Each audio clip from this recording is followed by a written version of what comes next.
Olá pessoal do YouTube, vou mostrar para vocês aqui um detalhezinho sobre essas correntinhas aqui, essas correntes de retentor.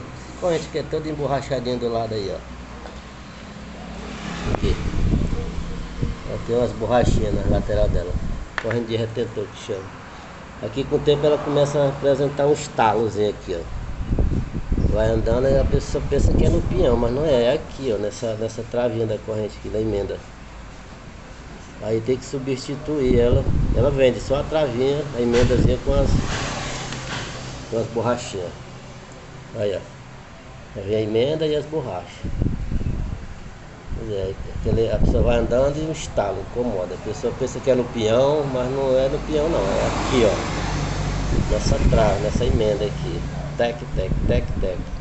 Aqui pronto, substituiu aqui. Acaba o estalo. A pessoa se cabula, pensa que é no rolamento, mas é tudo aqui, o problema é todo aqui, ó, na emenda. Ok? Fica aí a dica para quem usa esse tipo de corrente. Quando começar o instalo é só ir numa loja ou numa oficina e manda trocar, beleza?